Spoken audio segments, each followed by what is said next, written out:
Try करते हैं कि the value of counter is given to me 3 and we will start with the processing. So हम लोग यहाँ पे अभी क्या करते हैं, पहले काउंटर लिख लेते हैं कि काउंटर की वैल्यू क्या है, 3 है। ओके, जैसे ही काउंटर की वैल्यू 3 इनपुट होगी यहाँ पे, it will check counter is equal equal 0, condition false हो जाएगी, तो हम लोग एल्स में आएंगे and what we will print, hello and then counter. तो ठीक है, इधर से शुरू करते हैं आउटपुट लिखना।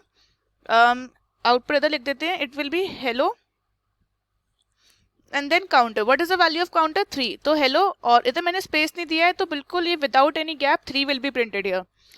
फिर क्या होगा, मेथड कॉल हो जाएगा, ओके, एंड काउंटर की value will be minus minus, मतलब डिक्रीमेंट होगी, और डिक्रीमेंट भी कौन सा, प्री डिक्रीमेंट, बिकॉज माइनस पहले है। तो मैंने एक चीज नोटिस करी कि मेरा मेथड पहले कॉल हो गया दोबारा से, बट मेरी कुछ लाइंस अभी भी अनएग्जीक्यूटेड रह गई। तो फिर हमने क्या करा, स्टैक में काउंटर की 3 वैल्यू स्टोर कर ली। अब फिर मैं दोबारा से ऊपर चली गई, अब मुझे कोई प्रॉब्लम नहीं है, क्योंकि जो बची हुई वैल्यूज, जो काउंटर की वैल्यू बची हुई 3 थी, और उस करंट 3 वैल्यू से जो रिमेनिंग लाइंस थी वो हम बाद में एग्जीक्यूट कर लेंगे, क्योंकि उससे पहले ही मेथड ने अपने आप को दोबारा कॉल कर लिया। अब then again it was what, minus minus counter, so counter was 3 minus 1 gives me 2। अब काउंटर की वैल्यू 2 गई, 2 इक्वल इक्वल 0, नो, तो फिर दोबारा से हेलो प्रिंट होगा with the counter value, so it will be hello and what's the counter value, it's 2 now, so 2 will be printed.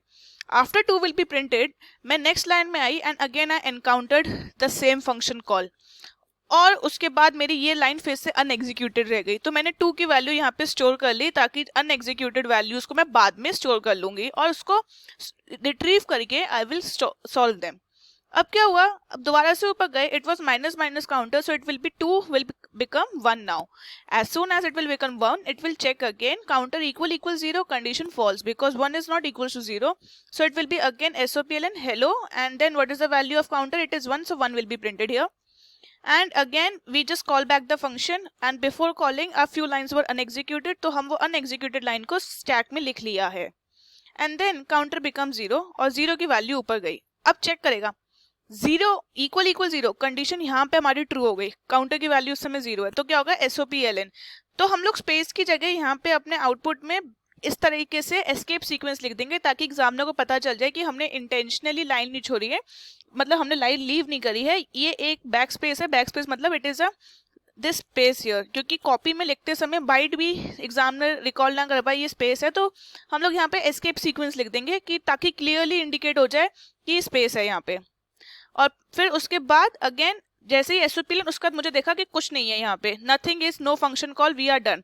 तो अब जैसे ही सब हो गया, कुछ कॉल वॉल नहीं होना, अब I am nothing left to do in any other job, मैं दोबारा से अपने स्टैक पे गई and then I find 1 was there, 1 बचा है, अनएग्जीक्यूटेड है, तो हम यहाँ पे गए SOPLN काउंटर। अब काउंटर की value will be what, it will B 1, तो हम लोग 1 को आके डिस्प्ले कर देंगे, सो इट विल बी 1, और थोड़ा सा स्पेस है, तो फिर हम लोग एक काम करेंगे, बैक स्पेस और 1 इस तरीके से कर देंगे, ताकि पता चल जाए कि यहाँ पे एक स्पेस आया हुआ है। एंड देन जैसे ये एग्जीक्यूट हो जाएगा, फिर इधर से हम इस वाले को एग्जीक्यूट करेंगे, तो it will be back space 2, ठीक है, एंड देन 3 विल बी अनएग्जीक्यूटेड, तो 3 को हमने बैक स्पेस 3, तो ये बैक स्पेस का मतलब है कि थोड़ी सी स्पेस है, उसके बाद 2 इज देयर। ओके, तो मैंने इसलिए लिख दिया क्योंकि स्पेस वहां पे समझ में आए ना आए, तो ये एक बेटर इंडिकेशन है। तो ये आपका आउटपुट आएगा, हेलो 3, हेलो 2, हेलो 1, स्पेस, फिर स्पेस 1, नेक्स्ट लाइन में space 2, and then next line में space 3। Is the output clear to you now?